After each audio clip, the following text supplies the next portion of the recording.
Welcome back to the Woking in Property podcast with Matt and Matt. And today we are lucky to be joined by a special guest. You're not just any guest, you're a special guest. Oh, lovely. Laura here from Harrison Clark Rickaby. Thank you ever so much for coming in. Pleasure. And just before we start, do you want to give the sort of 30-second overview of who you are and what you do? Can do. Yes, so I'm Laura Upshall. I head up the residential property team in our Thames Valley office at HCR Legal. I'm a partner in the firm and really happy to be here today. So thank you. No worries. It's great. We talk a lot about agent-solicitor relations, and we're very grateful to be working with you on the cases we do. And good to call on your professional expertise in this conversation. So where should we go? Where should we start? I feel like there's a lot we could dig into here. Yeah, well, we've been through the mill of it recently with unfortunately a few sales, having us worked hard on them over, and solicitors worked hard on them over a number of months, getting to that sort of final hurdle and then probably falling through right at the last minute. And I think where I'm always cautious or always curious to see from a relationship that you have, not just with us, but how it works with other solicitors up and down the chain, because we spoke briefly off air a moment ago about how important it is not just to be one good solicitor in a chain of 6, but how do we make sure that we get the best out of every solicitor so that we don't find ourselves doing 6 to 9 months worth of work and having to do 6 to 9 months worth of work again. It's interesting actually, because we all have this problem, don't we? The longer the chain, the bigger the problems, yes. It seems. And, I had one only yesterday where we ended up having first-time buyers who had been so excited for so many months to get into this property. And it was only at the very last couple of weeks that we were told that actually there was a matrimonial situation that was going on above. And suddenly that was going back to court. So You can imagine, they'd already gone through the, interest rate hike. Yeah. What did I do? I rang the other solicitor. I didn't get cross. Don't get cross. No. Getting cross is just not going to help anybody. So I rang the other solicitor. She was terribly embarrassed. She said, "Laura, I'm so sorry. I probably should have told you about this before." I said, "Look, we're here. We are where we are. Mm-hmm. What can we do? What can we do to, can they break the chain?" We had a really good conversation, and I gave her a few ideas, and I said, well, look, perhaps approach it like this. If you want me to speak to them at the top of the chain, give a few ideas, happy to do that. And I think that's the key. It's just about communication. Mm-hmm. Just because this is your transaction and that one isn't, it doesn't mean to say that client care for your client stops there. Mm-hmm. You can help, and I think the communication and just being kind and courteous. You don't need to, lose your temper or get cross. It's not going to help. Yeah. Just try and get to a point where you can just get it moving. Because guess what? We all want it off our desks. Yes. we absolutely do, yeah. And I think, that's the point. It's just communication. Go, and work with you guys. Because, the estate agents can obviously, talk to everybody up and down the chain, which is just so important and invaluable to us. That's my takeaway from it. I mean that is just a breath of fresh air for us as well, really, because often when dealing with other solicitors or big conveyancing panel solicitors where their job is their job, they're looking after that one client, and that one client's file gets 20 minutes worth of attention per day because that's all that they can physically give it. Yeah. They won't be offering that level of support up and down the chain to be able to keep those transactions together, because whilst we want it off our desks, more importantly, this is a big move for everybody that's engaged with the process up and down the chain. They all want to move into their new homes, otherwise they wouldn't have agreed to buy them in the first place. So there has to be solutions to problems. Yep. And solutions to problems aren't, I'll deal with this in 3 days' time when I've got 20 minutes allocated to look after that file again. It's about trying to take it by the ball by the horns and really try and overcome the objective that you've got, which is to move someone into their new home. Yeah, and so yesterday we actually completed on that. Yeah. Oh, that's good. And what did they do? Just out of interest, they broke the chain. Did they? Yeah, okay. They broke the chain at the top. But it was because I don't actually know how that decision came about in the end. But I do think just because we were collaborative about it and said, look, we're not going to start throwing our toys out the pram. We're not going to start saying we're going to pull out, we're going to do this, we're going to do that. Let's just really think about it carefully and think about how we can do it. And mortgage offers were expiring. That wasn't, it wasn't a lie. It wasn't us trying to be clever, so it's, and it is important. And I think you're right. These are people's lives and they've already spent a lot of money. Surveyor's fees, £1,000, search fees. It's a lot of the emotional energy that goes into it as well. Like the money can be recouped, right? But then the real heartache of someone not being able to move into their home on the day or exchange on a day that they've been told and move in 2 weeks later. They've already planned, they've already made phone calls to Sky or Virgin to try and talk about how they can transfer everything over.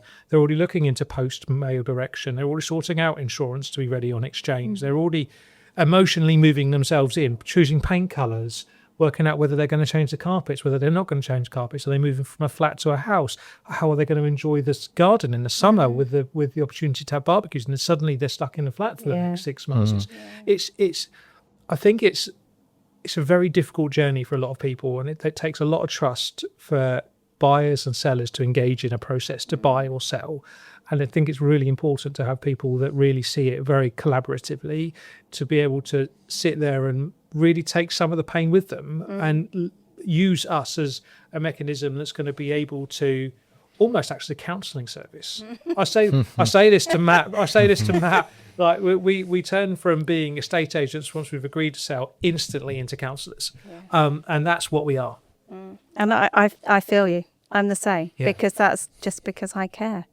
And you are going to get the conveyancers who are stuck in a firm. We know who they are. I only have empathy and sympathy for them. I don't get cross with them. They haven't chosen to be in an environment where they're literally in a factory. It's a case of they've had to be there for whatever reason. I'm sure they don't choose to be in that environment because it's just awful. They don't have the ability to have a good old chat with their clients. We've had one recently, Matt, haven't we, where this lady, she just wasn't tech savvy. And, she was in and out the office like, I don't know what, just, can I pop in? Yeah, absolutely. Come on. Well, I'm going to bring my son. Yes, that's fine. Yeah, no problem. We'll have a cup of tea. And, they don't have that ability. They don't have that joy with their clients. But again, it's not about getting cross with these people, because if you get cross with them, they're just going to freak and go, oh, I'm not going to do it. Make friends with them. Make friends with them and say, look, we all want to get this done. Let's just have a chat about Inquiry 6 because, you and I are just having a little bit of a disagreement on it. Let's just try and have a chat on the phone. When you can get through, of course. But and you get to you get to Inquiry 6, and the solicitors just and not so much you, but certainly not you, but the solicitors we see, they just butt heads, and there's no when that's it, and you just get into this sort of stalemate, it's a point scoring exercise, and every email gets more and more aggressive. It's ridiculous. And what I think is difficult about your job is that people don't know what they don't know. People are buying or selling a house. Most of us, right? We move into our house. We don't think about boundaries. Maybe when we're changing a fence, we don't think about these nuanced issues which are important, which you know all about. And then us as agents, we don't have that same level of technical detail as you do. So clients need the help, but they don't exactly know what the help is a lot of the time. Do you know what I mean? So you're having to explain quite complicated things to people who don't really understand You're absolutely right. And again, I'll give you an example. Again, I've completed one this morning where there was a tree preservation order on this property. We've completed it really very quickly. And it's a executor sale, so there was really no information at all. It's a big old plot. And our estate agent was brilliant. She said, don't worry, let me go to the property. I'll go with the clients. We'll take a load of videos, take some pictures. Let's see if the trees are still there. I mean, it's invaluable. Absolutely invaluable, and it was just sorted in 24 hours. It was just brilliant, and so it is so important just for us all to work together and just try and help one another out. And the clients, then suddenly their stress levels will just ease a little bit, because as soon as you say something like tree preservation order, everyone goes, oh my God. But actually, you know, it doesn't need to be this big issue. It can just be something that just common sense view, you know. Let's go see if the tree's still there. We've got Google Maps. We've got our estate agents. Oh, we've had a survey around and the clients have been there. And if I need to go there, I'll go there myself, so I'll satisfy myself. Yeah. You know. Yeah, it's pragmatic solutions, Absolutely. isn't it? Yeah. So there's lots of back and forth and collaborating and everyone working together. I love that because there are so many moving parts to every transaction, and you have chains and they grow and then they shrink and then there's a link gets added on, and there's so much going on, and it's impossible to control sometimes. But just controlling what you can control and dealing with the people around you to make it happen is so important. Control the controllables, and I can't take all the credit. We've got experts in our office. We've got planning experts. We've got property dispute experts. We've got so many experts in our firm that I can just call on, which is brilliant.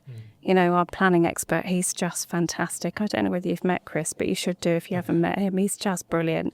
And I'll just say to him, Chris, can you have a little look at this planning application? Or again, it's invaluable. And that's where, as a business, and a bit of a plug for HCR, they have multiple skilled people in multiple different areas. And when you go to a normal conveyancing solicitor, and I won't name names, but they'll just be conveyancing solicitors, and that's all that they will have under their hat to be able to deal with. Whereas HCR, I find, have a real broad plethora of opportunity to be able to help those transactions. And that's great, invaluable actually. It is, and not just because you want to get the deal sorted, because we will do, but for your own peace of mind, sometimes you want to sense check something. I had another one which was down in Devon, and they are always complex. Devon and South is just complex. It was always going to be, and it was a really, really pickly one, which was an old deed of easement that was given for a right of way over a track from a farmer. And I looked at it, and I looked at it, and I looked at it, and I thought, it's not right. It's just not right. And I then, went to a colleague and I said, can you just sense check me on this?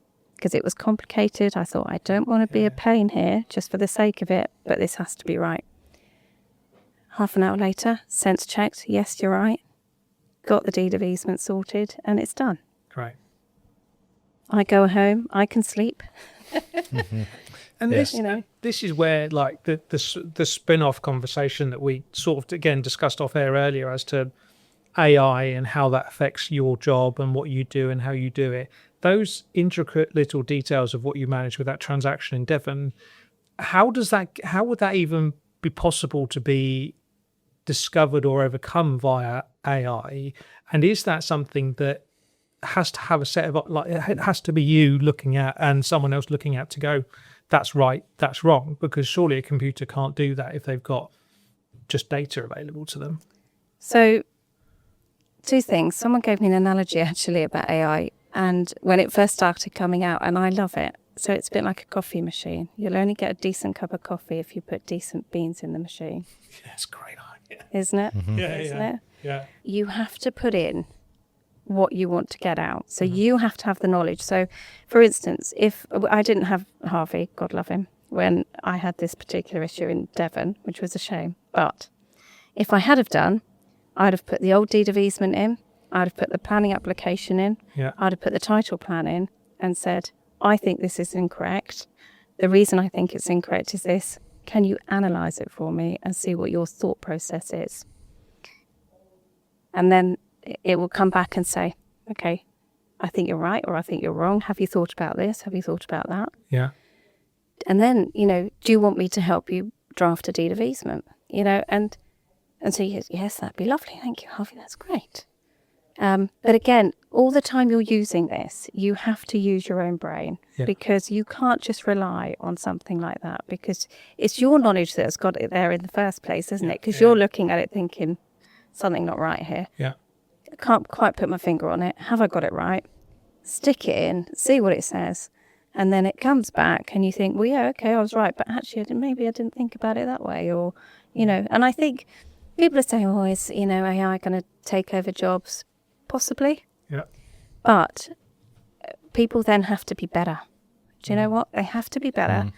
A lot of our juniors were saying you're going to have to get back to the client care skills because AI can't do that. You know, that lady that we had, Matt, not so long ago, you know, she's not tech savvy. She doesn't care about AI. She wants someone to sit down with her, talk to her as a human being, explain what's going on, explain the sale process. What does it mean next if I do this? You know, what are these inquiries for? How do I do this? Management pack. Oh, do I have to pay for that? You know, she wants someone to literally sit down with her, have a cup of tea and explain it to her.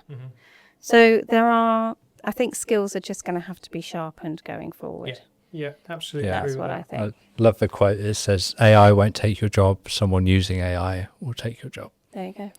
So it's, and we use it in new ways all the time for the business. I'm sure it'll be the same for you. And as what I'm noticing as I'm typing in prompts, Yeah. you finish it and you think, oh no, it needs more information. And that's to your point. You need to ask intelligent questions to get intelligent answers back. So it's interesting to hear that you're using it on you know, in live cases. Yeah, we are. And it is very helpful. None of us are at the point where we fully trust it, I don't think, because we don't need to save the time. That's the difference between us. So for instance, my job, you know, the reason I can sit here with you this afternoon is because I don't take on hundreds and hundreds of files. I only take on a certain amount of files where I know that I can deliver the client service that they deserve. And, you know, so I have the time to be able to actually think about problems and think about how to resolve them and then put them into AI and think, well, okay, yeah, that's quite interesting. Well, let's have a little think about that and then, you know, move it on like that. So it's not it will save me time, absolutely, but it's not the be all and end all of, you know. So yeah, it's an interesting thing, isn't it? I suppose where my interest comes from AI is not just that, it's how a transaction, well, I'll start again.